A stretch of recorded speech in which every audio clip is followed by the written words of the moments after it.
Yes, welcome to a first edition here that we're doing this live here on the No Stay Project. And we're going to try to do this, at least every Thursday. Same time I usually do the regular show at 3 p.m. Pacific time, with the West Coast time here in the United States. I guess it's 6 o'clock there on the East Coast, so 6 to 7 p.m. on the East Coast, and it's Friday morning there in Australia, probably about 11 right now.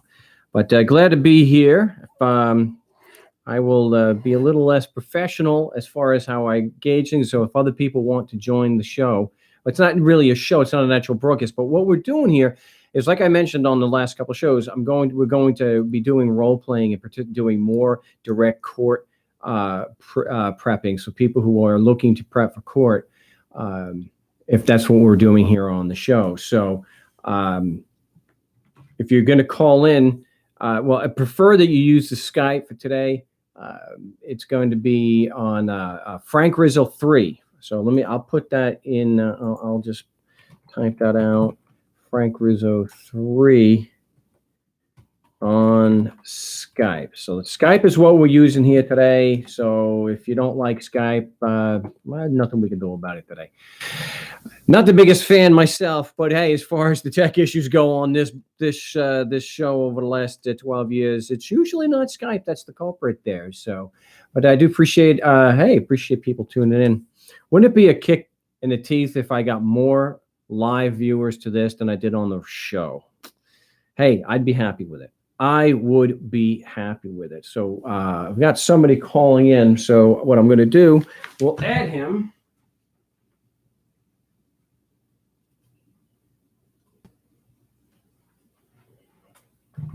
That's what I mean about being a little less professional. So if I got to add somebody, I got to go over to the other computer. So, but we'll let that go since this is not a live broadcast of the regular show.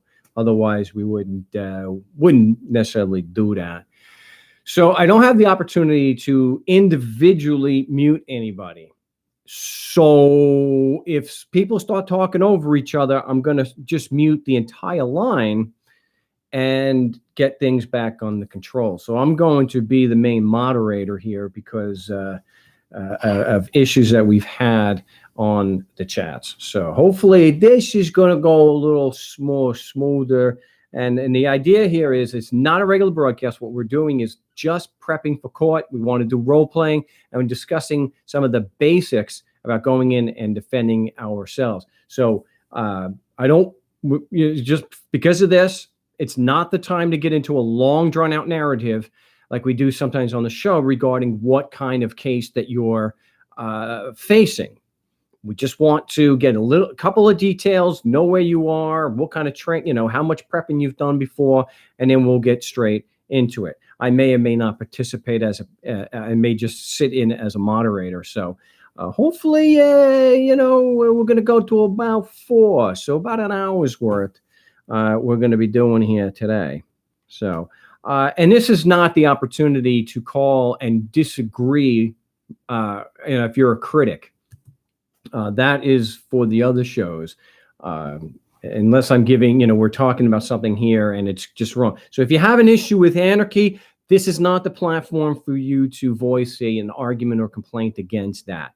If you think that there is evidence proving that the Constitution and laws apply and that the government isn't actually a moral and ethical organization, this is not the platform for that. That's for the Wednesday show and the Saturday broadcast. This is just for court procedure. So dare I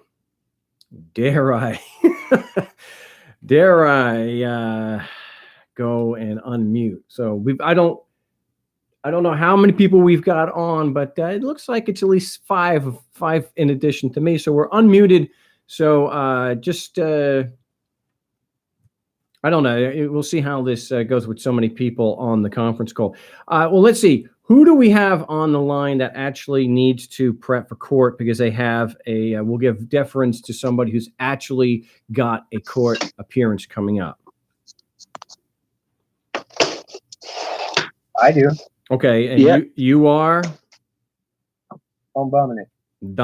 Dominic. All right, Dominic. And when's your court date? No, home bumming it. Oh, I That's really all. messed that up. Okay, so home bumming it. Yeah, Okay, home bumming. Okay, so when is your court date? 12th next month. Next month, October. Okay, so you got a few weeks to still prep. Yes, sir. All right, good. Now, do you have any questions regarding the basics, regarding the principles that we talk about on how to effectively defend yourself? Well, last time I tried role playing with you, doing the moderation, usually I've been trained to go through the first 5 or 7 questions in the judge's ethics scorecard, and you wanted me to get straight down to the jurisdiction, evidence of jurisdiction. So is that what I should do again, or should I go through the 8 questions? Let's do it and just jump right into the actual jurisdiction. I want to, at least the time that I have doing this, I want to spend it on a more likely scenario that we're going to go through if we are in court. And you're in California, so it's more than likely that you're not going to have an individual on the stand that has a professional demeanor about them and has any actual patience to deal with other adults. So that's why we want to go right for the throat. So do we have somebody who wants to play the judge and somebody who wants to just sit back and maybe be a prosecutor?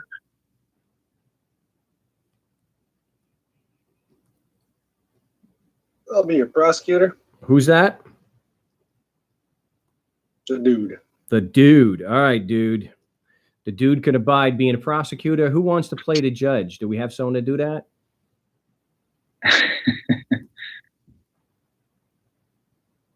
No one? Well, if nobody wants to volunteer, I guess I'll be forced into it. Okay, and who are we forcing? We're talking to Stal. Oh, That's the little nickname. all right. All right, Stal. Okay, so home bumming it. What we're doing over here is we already know from watching other people that Tom can play the judge too if you don't want to do that, Stal. Let me have a stab at him. Let you have a Stal at it? Is that?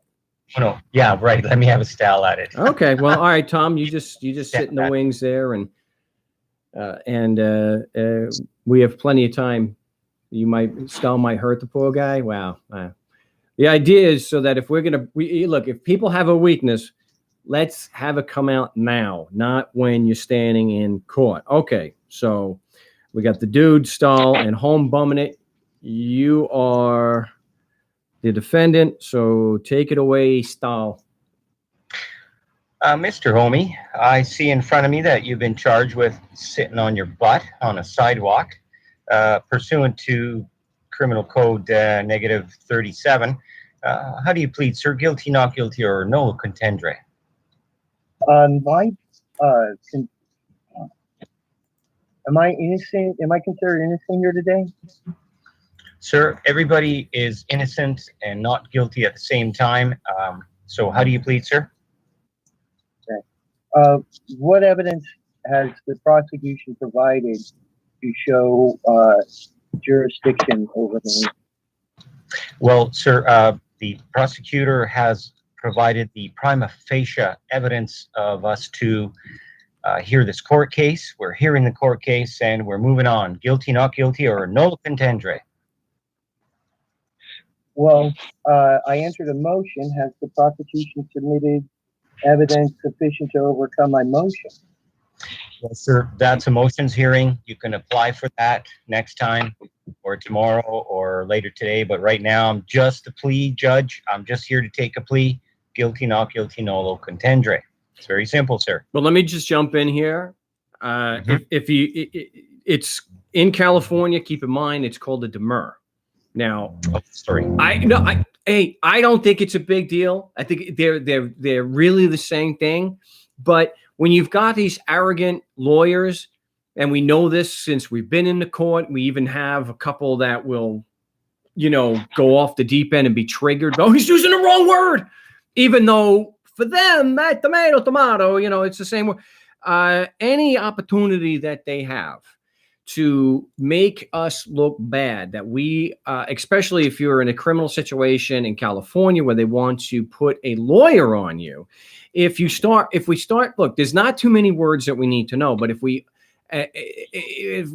give them an opportunity, yeah, look, you give these criminals an inch, they'll take a mile, right? That's how it goes. So the other thing is, since if you have a motion or a demur pending, that should be what we start off with. So right out of the gate, if they're asking us how we plea, well, objection, there is a demur pending. Okay. All right. So let's take it from the top. We're actually getting some good numbers here, though. So, hey, I appreciate that. All right. So it looks like we have a demur in front of us. Let me look at it. Flips a couple of pages. Interesting. Well, I don't really see any merit to this. Denied. Stop. Let me just jump in. I'm sorry. You guys, this moderation is probably going to start driving you guys crazy. 99% of the time that I have been in or other people have reported to me, they sometimes they're not even aware that there is a motion or a demur pending. So let's do this where you're just asking him to plea and it's up to him to bring up the demur. Yeah, that's what happened before. Yeah. Okay. So, I'm sorry, sir. How do you plead again? Sir, I got a demur. I gave you guys a demur. Did you get it? I see. Where's this demur? I don't have a copy of it. Maybe I gave it to the clerk. I mean, does she have it? I gave it to her. I have no idea. I'm just sitting here on the bench. If you want to stop everything and call the clerk, I'm sure that would be inappropriate. Do you have a copy with you right now, stamped by the clerk, showing that you actually filed it? No, I gave it to the clerk that's sitting next to you underneath your bench right there. Oh, that clerk. Oh, there we go. I see it now. Yeah, let me look at it. Interesting. Yeah. Denied. Okay. Okay. Has the prosecution submitted any evidence to sufficiently overcome my demur? Well, at this time, I don't see anything in front of me besides the prima facie case to go on with the case and just get a plea from you. I've already denied your motion, and we're moving on. How do you plead, sir? Well, what in the motion do you think doesn't have any merit? I'm sorry, sir. I've just told you that I've denied it. If you'd like to know why, you can go take a 7-year law school course. And until then, we're moving on. Next. Well, let me jump in again. I don't know if that's the way it is in Canada, but typically law school's 3 years, not 7. So I don't know what you're really trying to say to the poor guy here. I would jump in and see if anybody can. There was something wrong with some of the questions that he's asking, especially that last one. Somebody want to jump in and correct home bumming it on why the question he answered, the form of the question he answered is not what we want to do?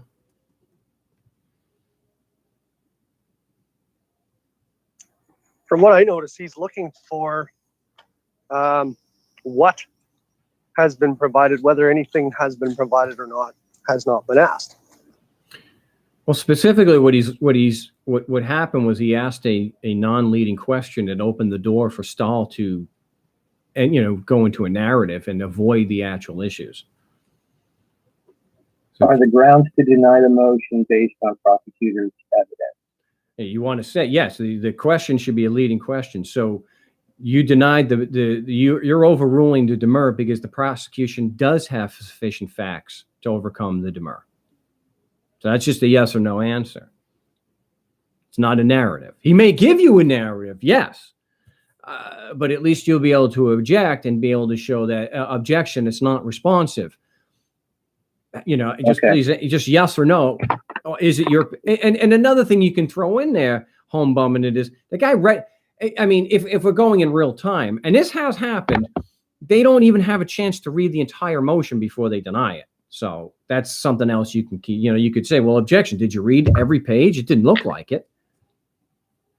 Yeah. Well, wouldn't the first thing you'd be looking to do is find out if that prosecutor has opposed it in any way? The prosecution doesn't have to oppose it. The judge is only able to go based on what the prosecution has presented. So, But that's the thing, right? Is if it is unopposed, then we could look into what evidence he's relying on to oppose it. But if it's unopposed, then it shows right away that, you know, it should be granted, no? No, an unopposed motion doesn't mean that it should be granted. An unopposed motion with merit, yeah. But you see here, all the judge is supposed to do is look at the record. So here he's got the police report, or he's probably just has a ticket.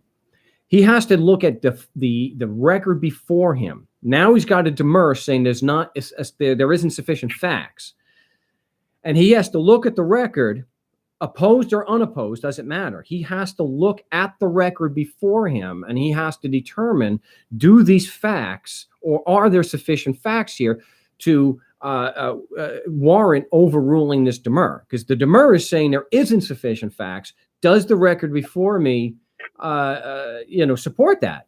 And if it does support that there aren't any facts, then whether the prosecutor took an opportunity to respond is irrelevant. The record is devoid of the necessary facts to overcome the demur.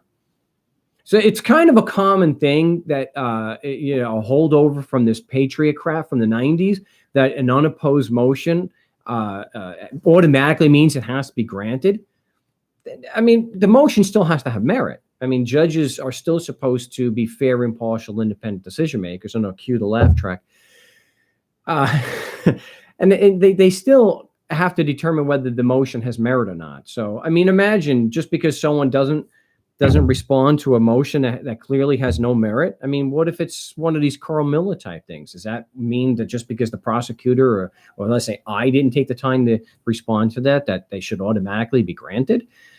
Well, they bring allegations in that are unfounded and have no merit to them all the time. That's true. And they're forcing people under a threat of violence to be there. So, yes, but the question is, does an unopposed motion automatically get granted? And no, I don't believe so.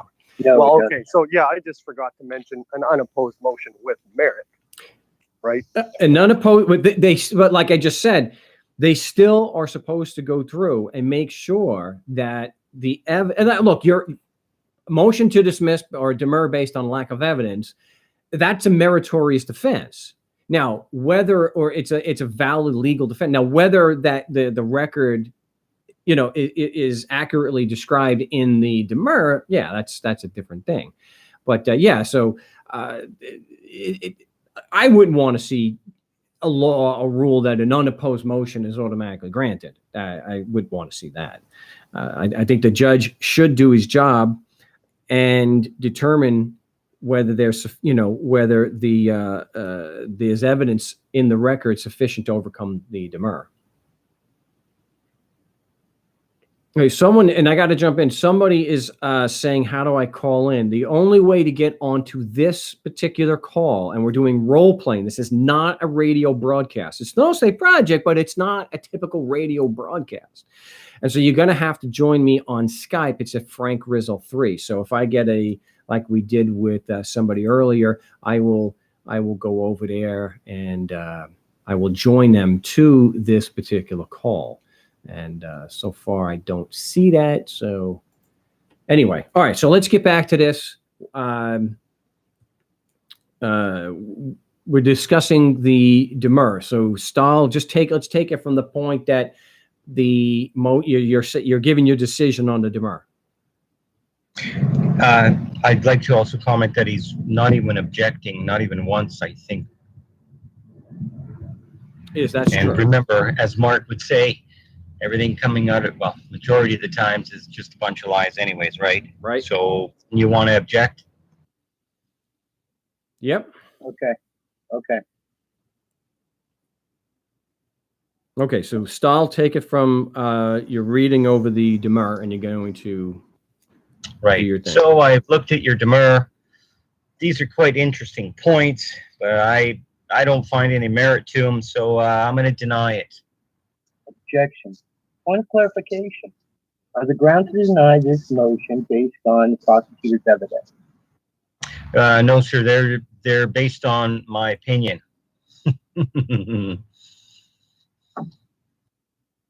Has the prosecution submitted any evidence sufficient to overcome the demur?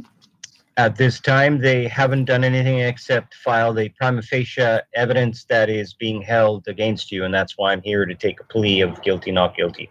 No contendere, because we're just here to protect your rights, and so you can have a fair, independent, and impartial hearing on this and a trial. And I'm not sure if you understand this, but do you require a lawyer, sir? Because we can provide you one. No, I'm good on that. Has the prosecutor described or submitted any evidence as of now that would justify the court's presumption of jurisdiction over me? Well, sir, I've already repeated. They've only provided the prima facie stuff all over my desk here with a whole bunch of folders and files. I haven't even had time to look at them. I'm just here to take a plea from you, sir. I'm not a trial judge. And again, if you keep asking me the same question, I might have to ask you to be, 5150 checked out, because I don't know if you're quite understanding this stuff. Fair enough. Then I guess I just got one more question about this. Is that all the information that the prosecution has provided? Well, again, the prosecution hasn't provided anything. They've just provided the prima facie, the ticket, the allegation, the charge, the affidavit of service, the affidavit of all this voodoo and mumbo jumbo. And I'm just here to take a plea, sir. How do you plead? Guilty or not guilty? Well, I motion to dismiss based on lack of prosecution's evidence. Denied. Guilty or not guilty, sir?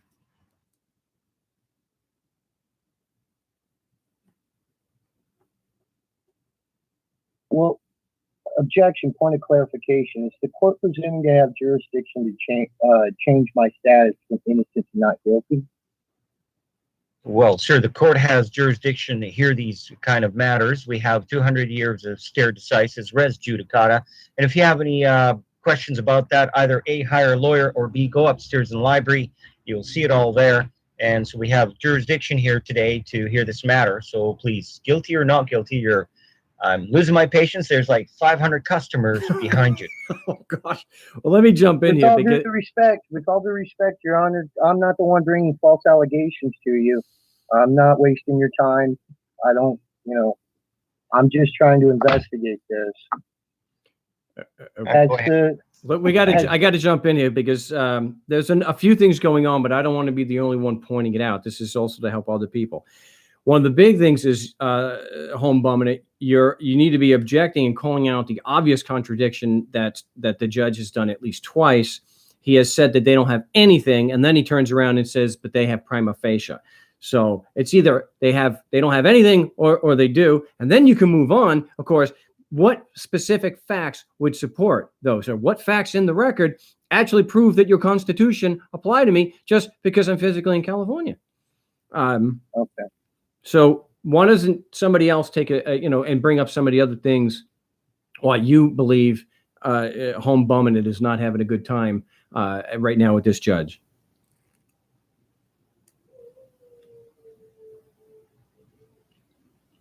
I think it's because I suck at this, but go ahead. Well, this is for everyone to learn, so I want others to point out.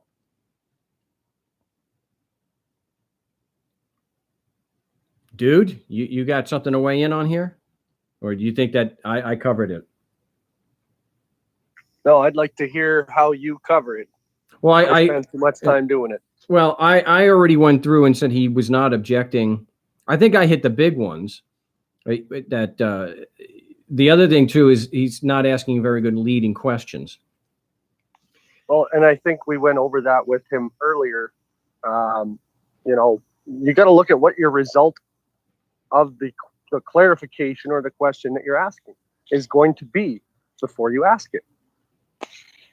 What Right. do you expect to get from asking what you're asking?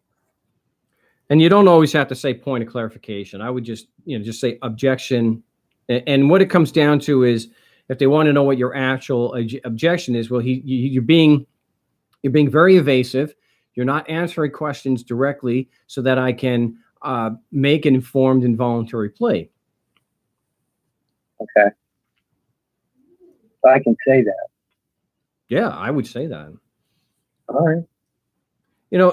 I want to just address some people. It's been thrown out that I have imaginary objections, and I will be the first to admit that I will make an objection just because something is unfair. In fact, I was pleasantly surprised to watch something from Irving Younger, who is a celebrated lawyer in the United States.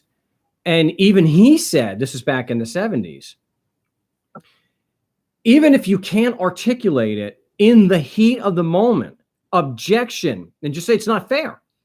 You're making an objection because what is happening is unfair. Now, if that is something that's imaginary, at least it's shared by, the good thing is it's shared by one of the best trial lawyers the United States has ever produced, Irving Younger. The other thing too is you have to look at the result. If you're going into court and you're going to box in and just say, well, I'm not going to object to something that's obviously unfair, and I'm not going to do it just because someone on the internet may say it's an imaginary objection. No, you make the objection because what is happening is unfair. The reason why you say objection relevance is because if something is not relevant, then it's not fair. Every objection, probably comes down to whether, what is happening is unfair or not.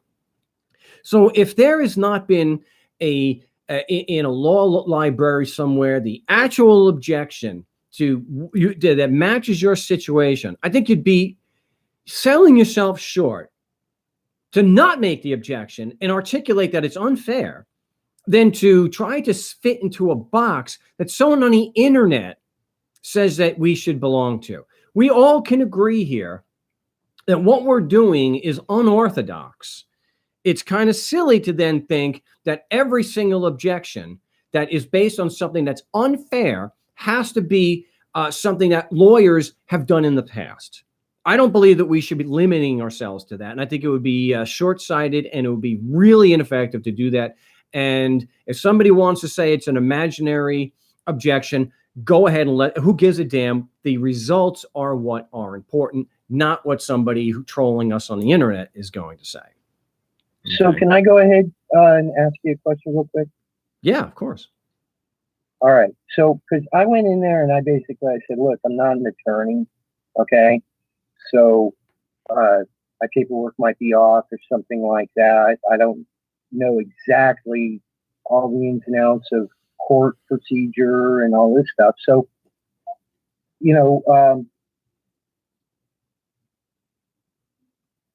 I just want to speak plainly. And that's one of the reasons why I was kind of like with the not objecting, because it seems like it's something I don't normally would do. But I should. Is it okay just to go ahead and say, look, I'm not an attorney, but I'm trying to figure this out and understand what's going on so I can make a informed and voluntary plea? You're in those in California and other places like that. I don't think it's a good idea to say that I don't understand, because we know the next thing they want to do is either force a lawyer on you, order a psychological evaluation, or both. There's a world of a difference between being informed so that you can enter a voluntary and intelligent plea and I don't understand. I don't think I said I don't understand. I said I'm not an attorney. Well, I thought that's what you said when you were just, telling me what was going on. But no, I'm not an attorney is what I was saying. Okay, I don't even know if I would necessarily. I think it's probably fairly obvious that you're not. They would have to assume whether you are or not. So it's not necessarily something that I tend to bring up. I want to be informed. I want to know what the prosecution has and what the judge believes is true at this point, so that I can enter a voluntary and intelligent plea. That was actually one thing that Home Bumming it didn't mention, was what's the cause and nature of the charges. I didn't hear him say that either. Well, that's not something we had spoken about that before. We're going right for the throat here. We've got a demur that's pending, and good to hear you, mate. No worries. we've got a demur pending already, and we're figuring we only have about 2 to 3 minutes to get this done before they enter a plea of not guilty, and we got to clean that up later. So that's why we typically in role playing we'll do that. I want to focus more on this instead of the other scenario where we may have an opportunity to get into some of the preliminaries. So it's fine for me to object and say, what are you basing this, or what are you basing that on, or what are you basing your judgment on if the prosecution doesn't have any evidence? All right, repeat that. Well, if I'm talking to the judge and he says, that he just has a prima facie case, then is it fair enough for me to say objection? What are you basing the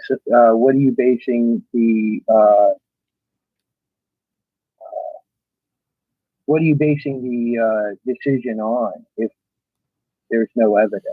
Well, the thing is, if you do that, it's an open-ended question, and you can get a narrative, as opposed to being direct on it with a leading question. Is it your position that the facts as pled prove your at least prima facie is that the Constitution applies to me just because I'm physically in California?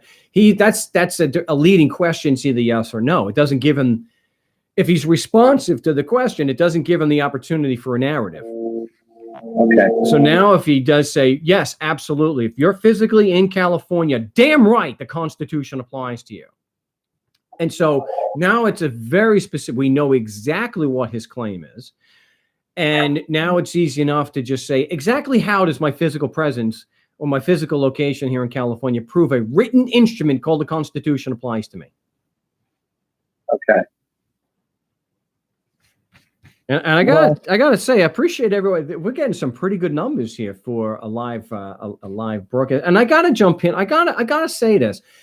I'm sorry for derailing this, but you guys, we always have to get somebody in the chat that has to do, and this is specifically on YouTube. They're not charging you under Admiralty law. They're not saying that you're on a ship, for goodness sakes. Can we please stop this Admiralty maritime crap? I mean, if you want to argue common law.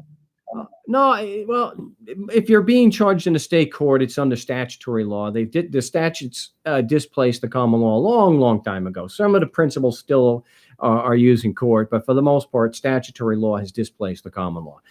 So let's get back into the role playing before we're really short on time. Well, let somebody else do it. We're what?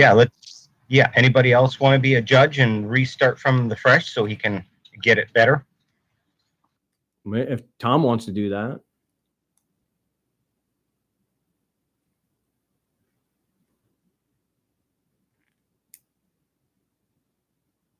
Come on, tough guy. Get in here. Is Tom on the line? Maybe he's not on the line. Maybe he's not. Somebody else will stall or somebody else can do that. In fact, no one is. The dude hasn't. Well, dude, why don't you take over as the judge, since the prosecution typically isn't saying anything at an arraignment anyway? I could. I'd like to see. I think Joe's in here actually. I'd like to see somebody a little more experienced. Than you? I don't have any experience. Okay. I don't mind doing it. I always just default when nobody else will.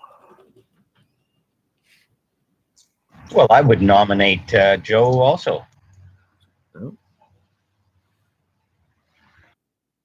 Joe, the judge style has spoken. Please stand up, remove your hat, get in here.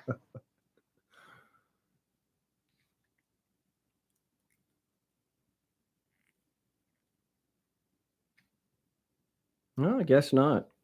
Dude, why don't you do it? Who are we victimizing this time?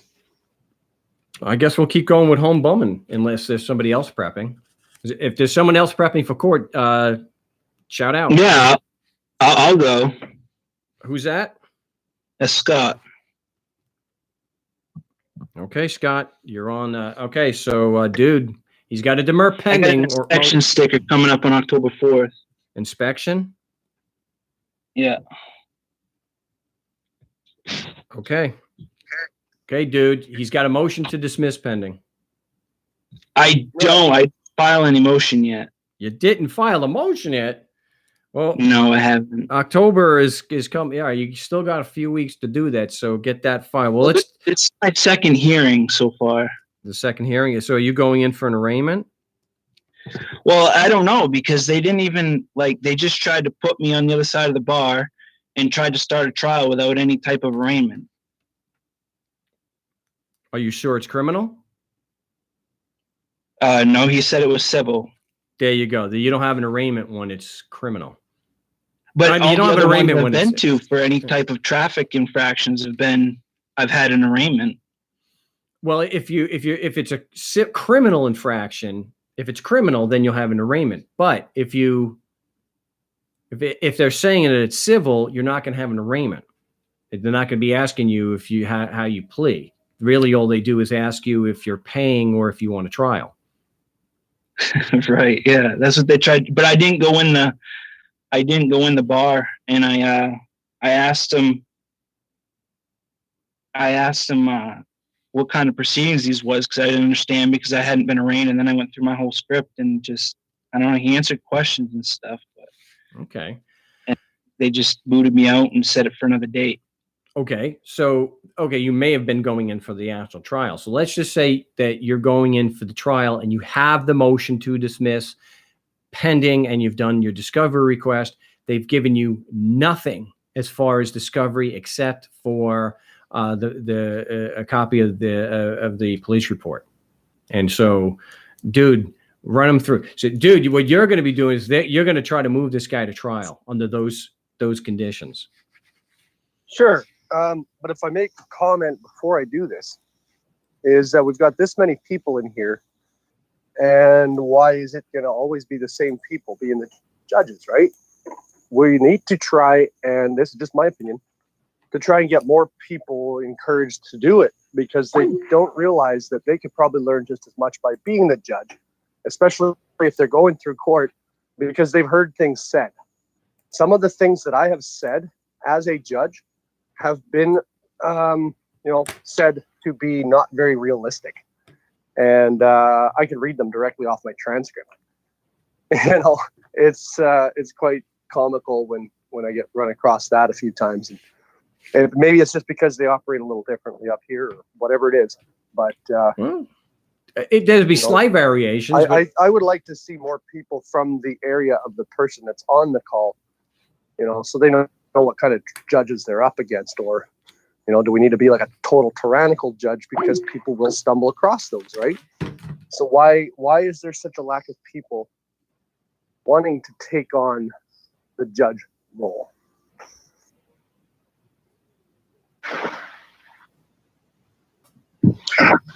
Am I in? Maybe a lack of experience. Sorry. Am I in? Maybe a lack. I'm in.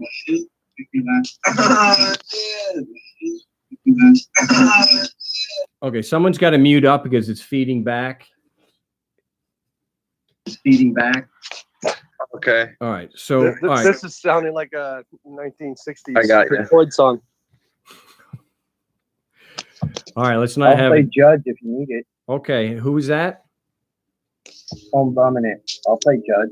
Okay. So Hum Bum is the judge and Scott is the defendant. Okay. So Home Bum, and remember, it's supposed to be a civil proceeding and you want this to go to trial and get this crap over with as soon as possible. There's a motion to dismiss pending and Scott. Okay. Take it away. Yes, Mr. Hayward, you're here for a alleged violation of a inspection ticket, how would you plead? Guilty, not guilty, or no contest? Well, I have a few questions first before I can enter a knowing and voluntary plea.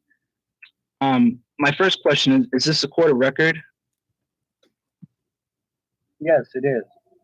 So it is being recorded, right? For the record, I'm here under special appearance and under threat, duress, and coercion. I'm not waiving any of my rights. I wish to take care of these matters today. I have an unsigned plea of guilty here, but first I have some questions so I can get clarification, be fully informed and cause charges against me, and enter a knowing and voluntary plea. Do I have a right to a fair and meaningful hearing? Mr. Hayward, we don't have that much time in this court for all these questions. If you would like to have a court-appointed attorney, we can appoint one for you, and they will be able to answer any of your questions. Okay, do I have a right to a counsel that's not licensed by the plaintiff? I'm not quite understanding what you mean by licensed by the plaintiff. They're usually licensed by the bar or by the bar association. Okay, and so who is the bar licensed by? The bar is an association. It's not like. Would you like to plea now, or would you like to get a public defender to answer the rest of your questions? Well, I would like to make a knowing and voluntary plea, but I need some clarification before I can do that. And now you said that the bar is a association, but that's not licensed by the plaintiff. So who are they? Under what authority are they acting? Okay, I got to jump. Hold on. What does the bar association have to do with whether the prosecution's complaint has sufficient evidence to prove jurisdiction and force you to participate in the trial? The state objects due to relevance. Yeah, they certainly would. So I want to know why you're discussing at this point where you have a motion to dismiss pending. They're trying to force you to trial. Why are you arguing the status of the bar? Because he had asked me, or he had recommended that I seek a lawyer or attorney of some sort. And so I asked if I had the right to counsel that was not licensed by the plaintiff. Now, do you think that the judge was being honest in doing that, or he was just trying to dodge and get your attention onto something that's not relevant?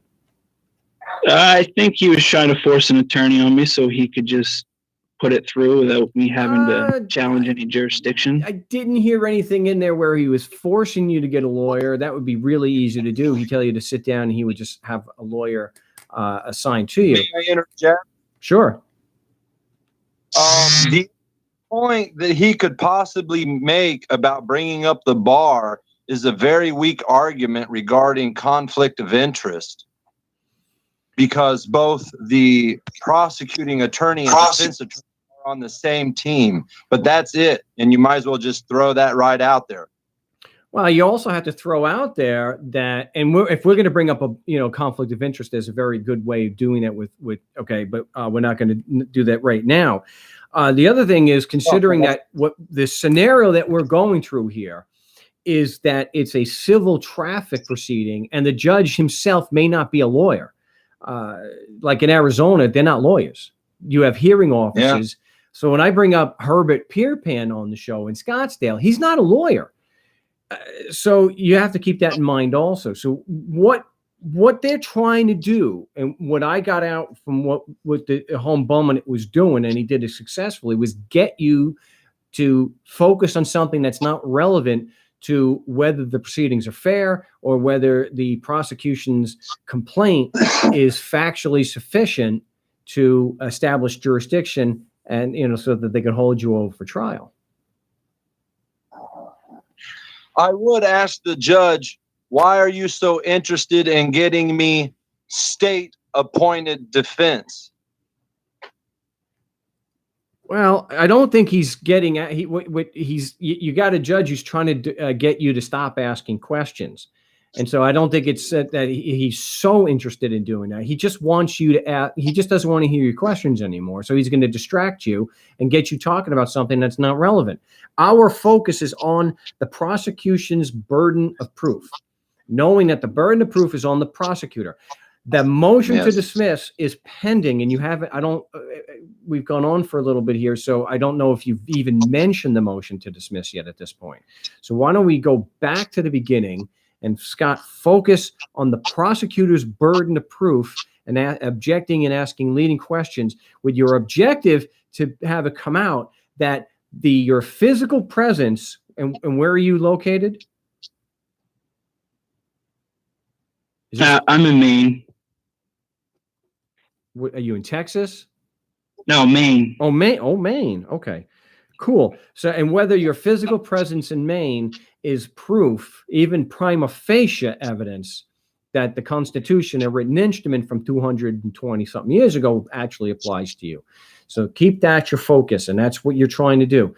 Does the prosecution have, are the facts as alleged, are they actually prima facie evidence of personal jurisdiction and subject matter jurisdiction?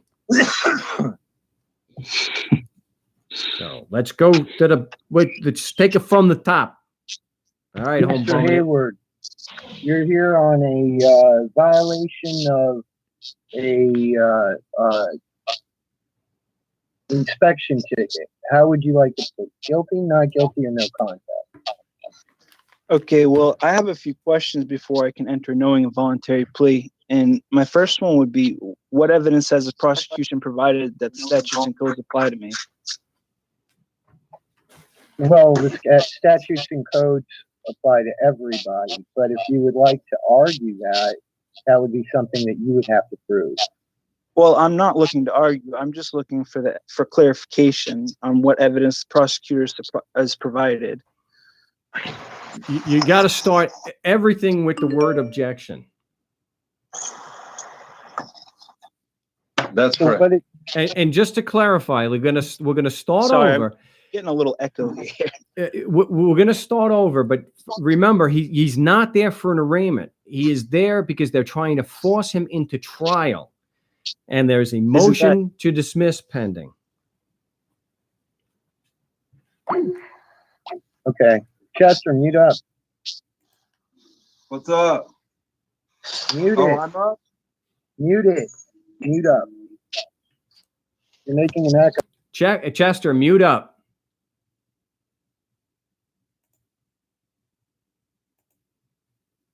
Okay.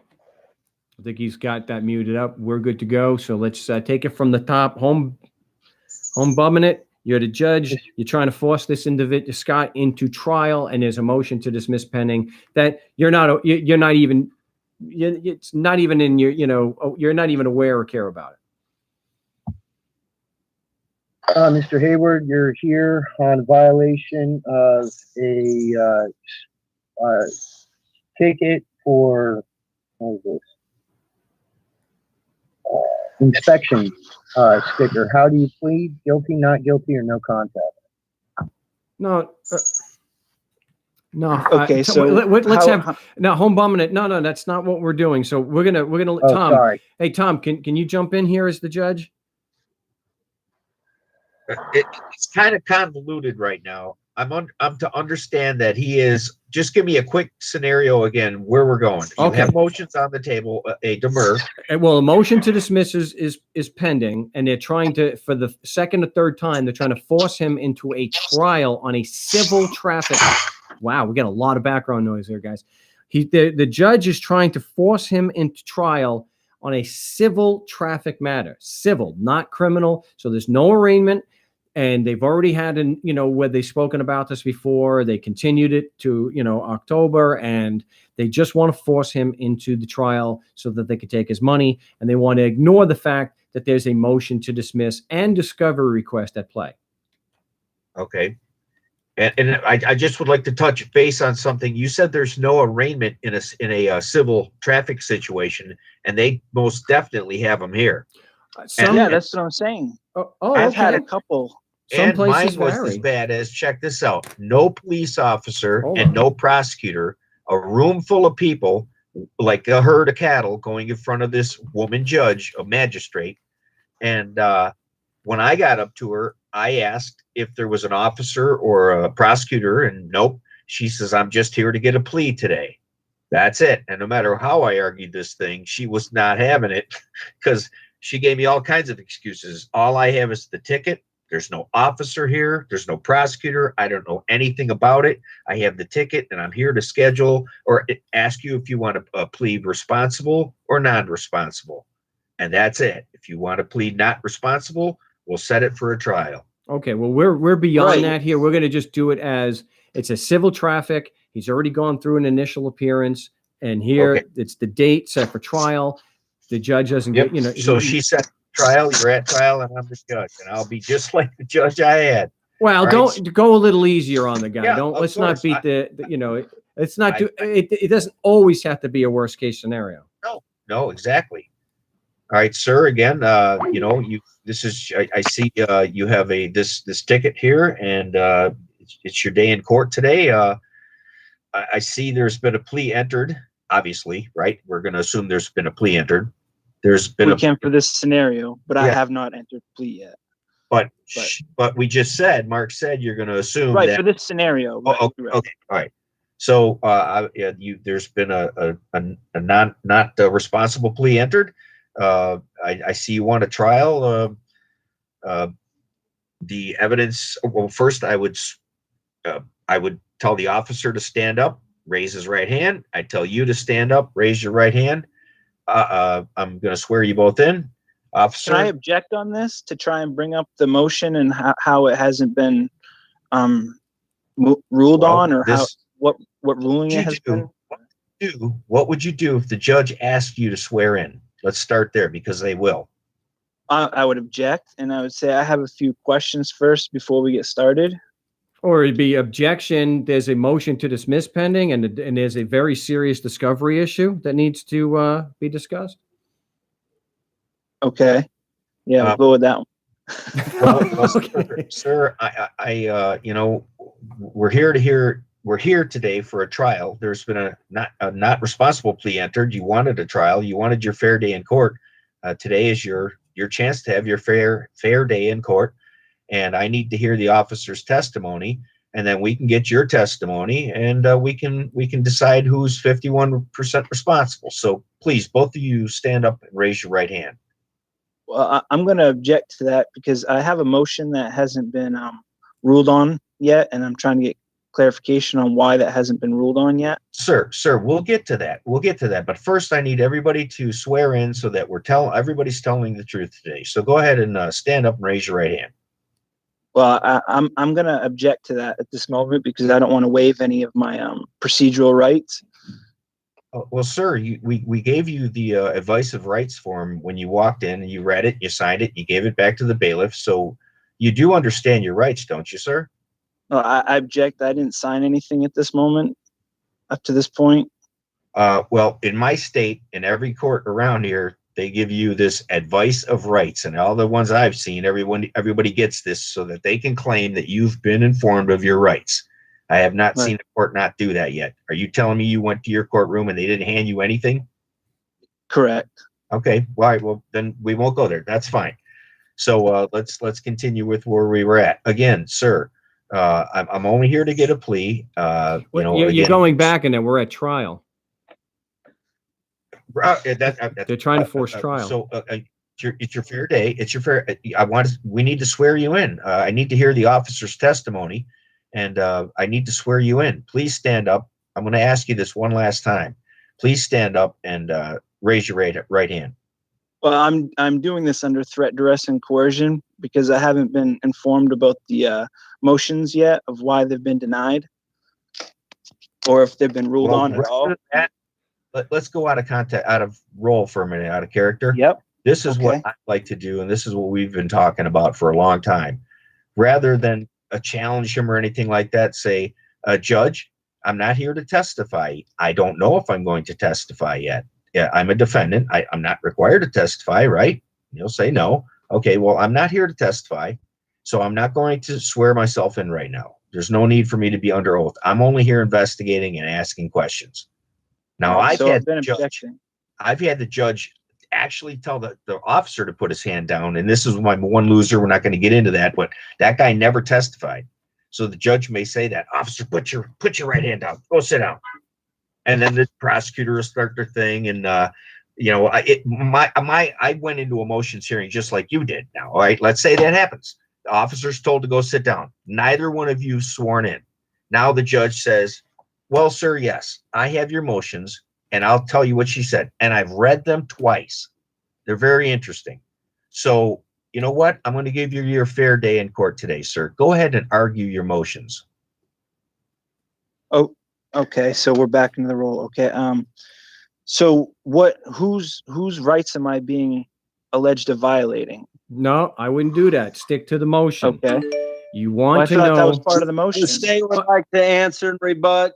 We but have a witness. because the motion to dismiss is based on lack of evidence proving personal jurisdiction and subject matter jurisdiction. Okay, and the subject matter jurisdiction part goes directly to the elements of the charge. We're interested Isn't in the violation of a right part of the charge? Yes, but we're interested in the evidence to show that. Now, if you start saying Okay. on whose rights were violated, now you've given an opportunity to So at least how would be I word responsible. that? How would I say whose rights have I being allegedly violating? You don't have to ask that. You just have to ask what facts have they presented that show what facts show that even at a prima facie basis that the Constitution and code apply to me just because I'm physically in Maine. Okay. See, the violation of the legal Hold on, guys. right. I got to get into this. Mark, this judge would now jump right in again and say, Okay. "Listen, today is your motions hearing. You've got motions on the table. I'm trying to give you a fair opportunity to argue your motions. Please don't go off in different directions and tangents right now. Let's stick to these motions. They're very interesting. So go ahead and argue your motions." Well, objection. Make your You're case. misleading. You're misleading what happened there, ma'am, sir, ma'am. Sorry to. You're mischaracterizing what's going on here. When I'm asking for the evidence to prove the Constitution and code apply, that would even make a prima facie case against me. That's directly from the motion. Well, Mark, okay, how about this? This is something we've practiced for a long time. You file these motions. They're very clear, they're very concise, and everything in them is worded the way you want. When you're standing there under pressure and you're scared and you can't think, and this judge is putting this pressure on, they're baiting you when they ask you to argue your motions. Yep. Your argument is clearly in your motion. Yep. And you'd be best off, and what I would suggest is to say, "Judge, my motions are very clear.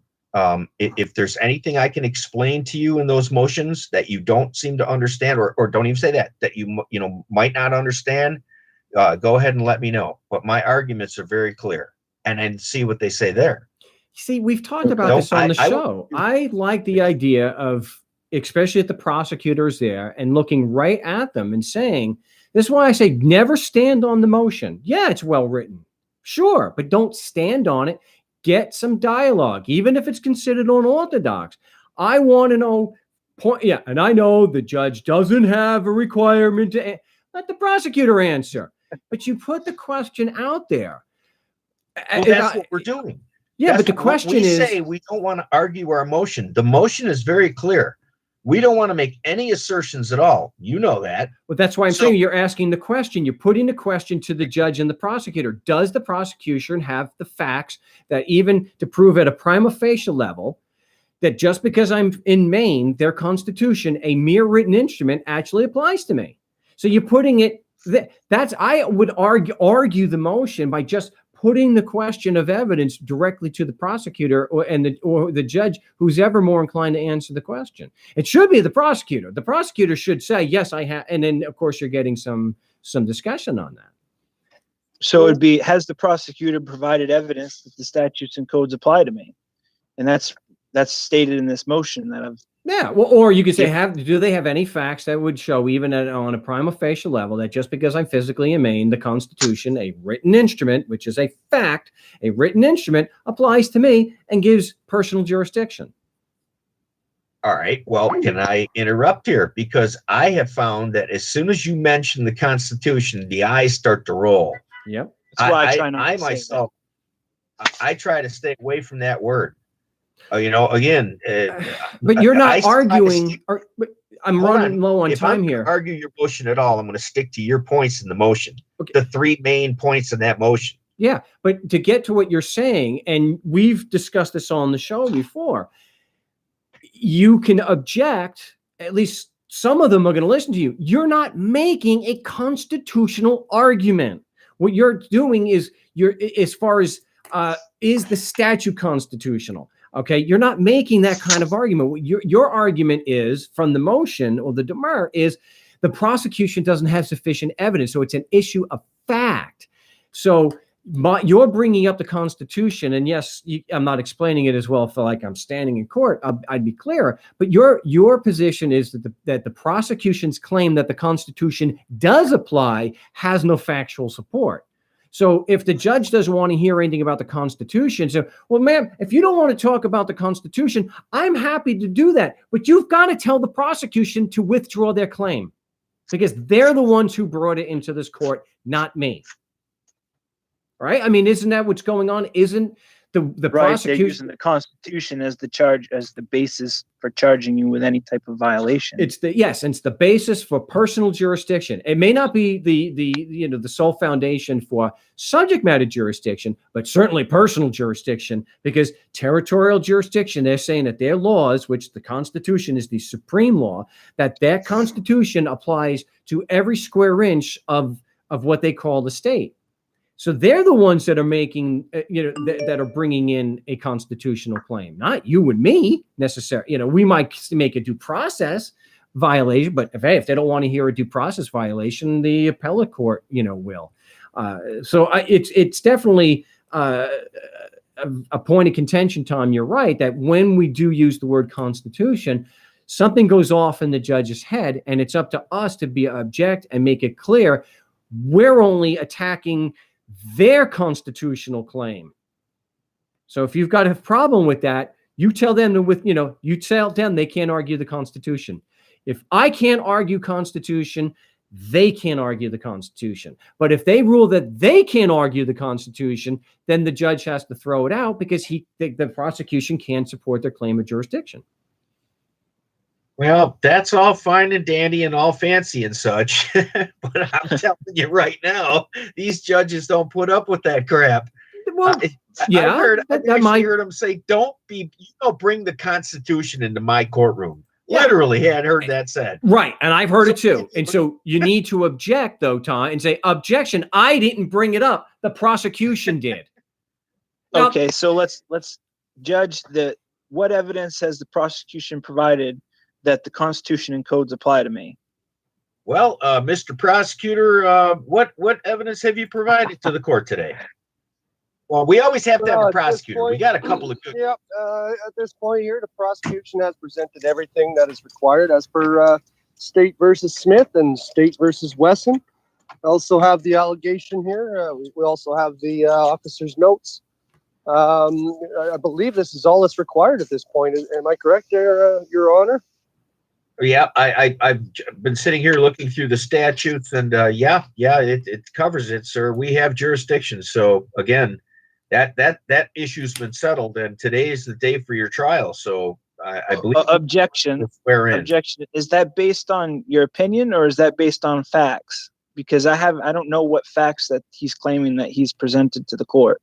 Well, sir, and this is the same lady judge that said she read them twice. She says, sir, I can actually rule on motions and not even have to tell you that right now. I can mail that to you. So we're going to move on. And I'd like you to please raise your right hand and swear in. The officer stands back up again. Okay. Because that's what's going to happen. They're going to want. Well, then I'm going to object to it and only do it under threat, duress, and coercion. Well, okay. I tried that. All right, sir, we're not threatening you. Wait. I got to go here in a couple of minutes because I'm running a little bit over. All right. Scott is missing something here. Now, you're right to you've made your objections about the motion to dismiss, and so you don't need to revisit that. You preserve the issue for appeal if it's got to go there. There's something else that you're missing that has to be addressed before you go to trial. The evidence that the statutes or the evidence that the Constitution applies to me. But Okay, but what is the technical word for you've got the motion to dismiss, and there's something else at play that has to be determined prior to going to trial? I don't know the technical term. I guess Okay. I'm missing that. So when we file the motion to dismiss, or the demur, we're also filing it with a discovery request. Now, because this is civil, we don't use the word Brady, but they still are supposed to and obligated to give you exculpatory evidence. So Right, discovery. So what you need to do is, now Tom is right in doing it, enforcing it, that they want the cop to put his hand to the square and swear. So you do need to object, but the objection has to be on the issue of discovery. Well, can I interject again? No. In most of these states won't give it to you, even in a misdemeanor now, Mark. The lawyers that are trying to defend drunk drivers having a fit because they can't get discovery, you won't get it in a civil case. They have made statutes, and they'll argue it. And you'll have to stand there and argue with or beg the judge basically to have due process.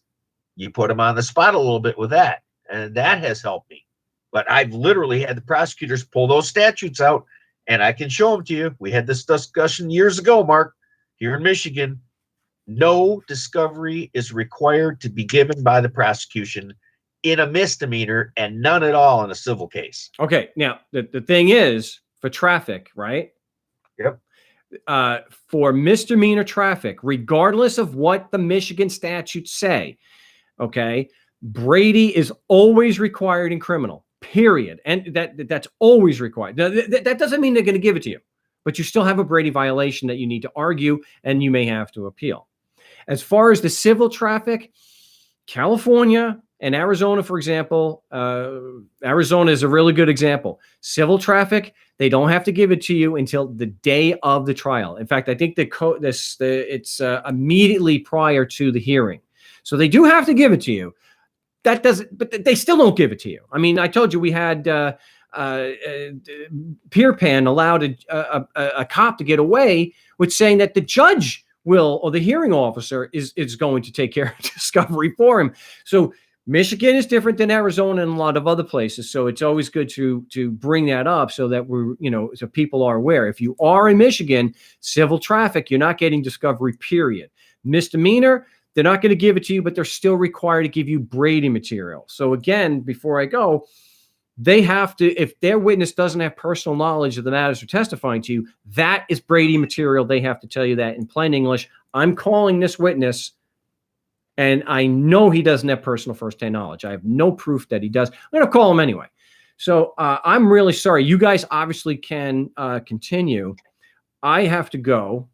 I will have this available at markstevens.net. I'm not going to edit this video at all. It's just going to be the raw video.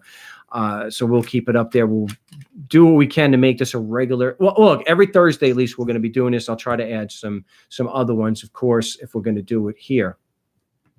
But I do need to go, so you guys can continue. So I'm gonna cut the stream there and then say goodbye to everybody. But we'll be live on the No State Project, of course, on Saturday. So till then, salud.